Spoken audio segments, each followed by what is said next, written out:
Hola, bienvenidos a La Caja Verde. A finales de los años 50, el mundo de la moda era muy diferente al que conocemos hoy en día. Tras la Segunda Guerra Mundial, el boom económico hizo florecer a las grandes casas de la moda parisina que, encabezadas por Christian Dior, comenzaron a internacionalizarse como nunca lo habían hecho. Su mercado se amplió mucho, pero en lo que respecta a las modelos, las cosas no cambiaron demasiado.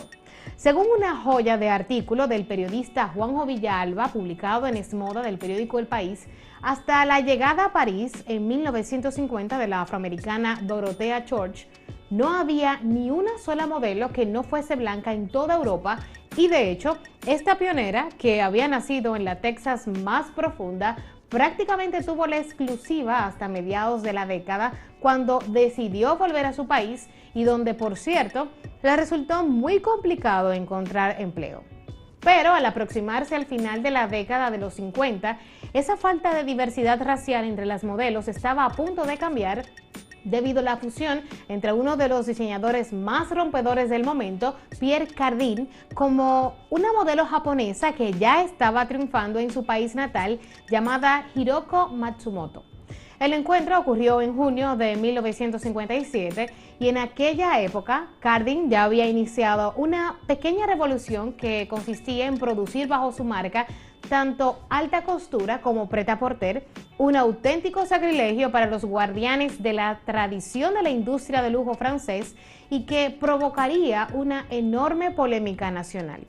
Los responsables del resto de Maisons no entendían cómo un modisto de alta costura podía rebajarse a crear ropa para todos los bolsillos que se vendían en grandes almacenes. Pero con los años, Cardin demostró que tenía razón y otros grandes como Yves Saint Laurent acabaron imitándole.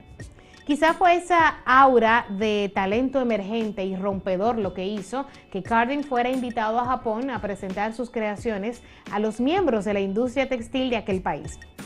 Se trataba de la primera vez que un modisto francés recibía una invitación semejante y más de una nación que, como Japón, había vivido desde hacía muchos años bajo un fuerte aislamiento cultural. Pero los tiempos estaban cambiando para los japoneses que, con una economía que justo empezaba a crecer tras la crisis provocada por su derrota en la guerra, tenían ganas de abrirse al exterior. Tal y como cuenta Jean-Noël Liat en su libro Modèle d'Esmanique, publicado en 1994, para llegar hasta Tokio, Cardin tomó el vuelo inaugural de la ruta transpolar de Air France que unía París con Tokio vía Hamburgo. Y cuando aterrizó en la capital nipona, pues fue recibido por Hiroko, que vestía un kimono ceremonial, le entregó un ramo de flores en señal de bienvenida. El modisto francés siempre había tenido un gusto especial por lo inusual, por lo absolutamente diferente, y el flechazo con Hiroko pues fue instantáneo.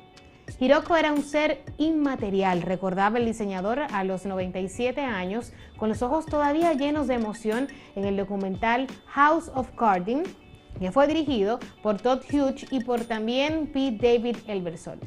Hiroko también fue la encargada de presentar las creaciones de Cardin junto a la modelo Helena Delcroix, que había viajado junto al modisto desde Francia ante la élite de la moda japonesa.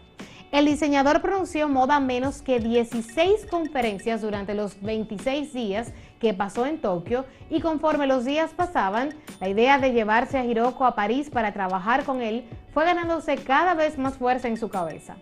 La propuesta formal llegó a final del viaje, pero Hiroko, que pertenecía a una familia acomodada, tradicional y extremadamente disciplinada, se lo pensó mucho antes de acceder, tanto que pasaron nada más y nada menos que 3 años hasta que accedió a viajar hasta la capital francesa.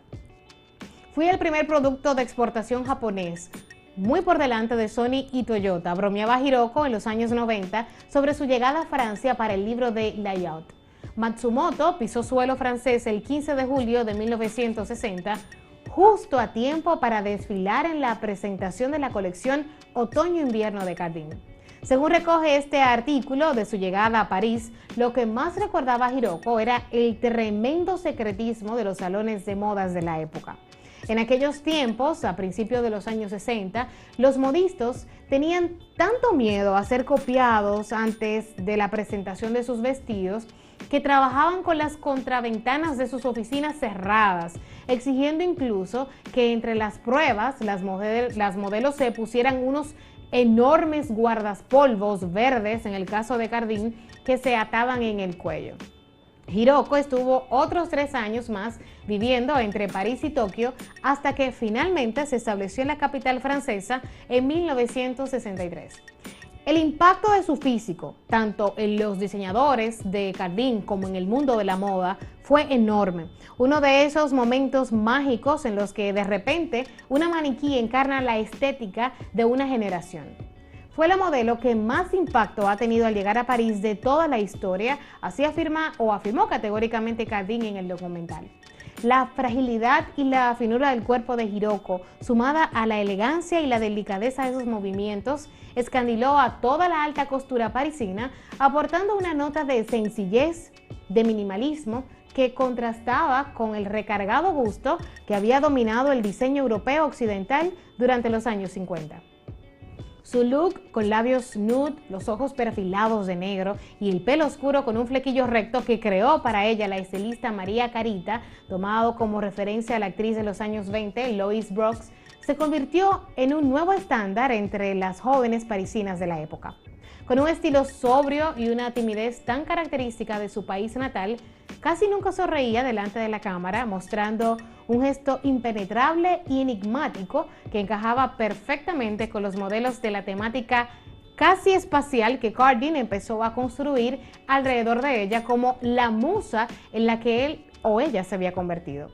Durante los 7 años que trabajó junto al modisto, Hiroko fue la encargada de mostrar los 14 trajes de novia con los que Cardin cerró sus desfiles, 2 cada año, otoño-invierno y primavera-verano, un hito que denota la importancia de la colaboración entre ambos.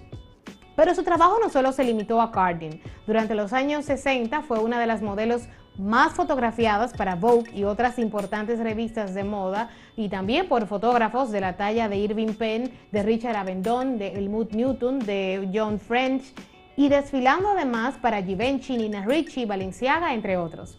La llegada de 1967 supuso un cambio total en la carrera de Mademoiselle Hiroko, como era conocida, ya que decidió retirarse tras dar a luz a su hija Olivia, fruto de su matrimonio con Henri Bergot, un director empresarial de Pierre Cardin.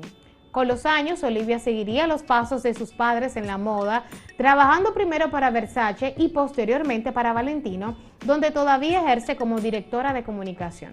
Y a partir de ese momento, aparte de algunas sesiones de fotos en las que participaba puntualmente, Hiroko se apartó de los focos, aunque con una importantísima excepción: su participación en 1970 en la película Domicile Conjugal de Francois Truffaut, en la que Matsumoto interpreta a Kyoko, una mujer japonesa de la que se enamora el protagonista de la película, interpretado por Jean-Pierre Lot. En realidad, Truffaut, que era amigo personal de Hiroko, solo le había pedido que le ayudase a encontrar a una actriz japonesa para interpretar ese papel. Pero tras meses de incesante búsqueda sin encontrar una actriz que le convenciera, Truffaut le pidió a Hiroko que fuera ella misma la que hiciera cargo del papel. Ella accedió, aunque exigió un cambio ligerito en el guión, y es que sería ella la que abandonaría al protagonista en lugar de ser al revés. Y a pesar de que la película fue un éxito, Hiroko nunca se planteó perseguir una carrera como actriz y se volcó en su trabajo para Vogue como responsable de su oficina japonesa. Y durante estos años, según cuenta en su libro, Hiroko, ahora apellidada Berwet, se convirtió en una de las figuras centrales en la sociedad y en la vida cultural parisina. Villalba continúa afirmando que en 1975 Hiroko volvió a estar en boca de toda Francia tras el secuestro de su segunda hija de 20 meses, Maxine, mientras ésta paseaba con su niñera por los jardines de un parque. Y el secuestro, que tuvo lugar en plena luz del día, acaparó los titulares de todos los periódicos galos hasta que la niña fue liberada después de pagar un rescate de 1.5 millones de francos. Tras este último sobresalto, Hiroko continuó vinculada al mundo de la moda, pero desde una posición totalmente alejada del gran público. Falleció el 20 de junio de 2003 en París a la edad de 67 años debido a una enfermedad que nunca trascendió. Es indiscutible que la llegada de Hiroko Matsumoto al mundo de la moda supuso un punto de inflexión en el mundo del modelaje. Hiroko marcó el camino para que muchas otras mujeres que no encajaban en la imagen normativa de la moda parisina apostaran por esta profesión y abrió los ojos de la industria, provocando una aceleración en la diversidad racial de la pasarela. Nos vamos a una pausa y al retornar continuamos este recuento de modelos que han roto muchísimos estereotipos y sobre todo que le han abierto las puertas a que la moda y la industria completa pues tenga todas las bellezas. Volvemos en breve.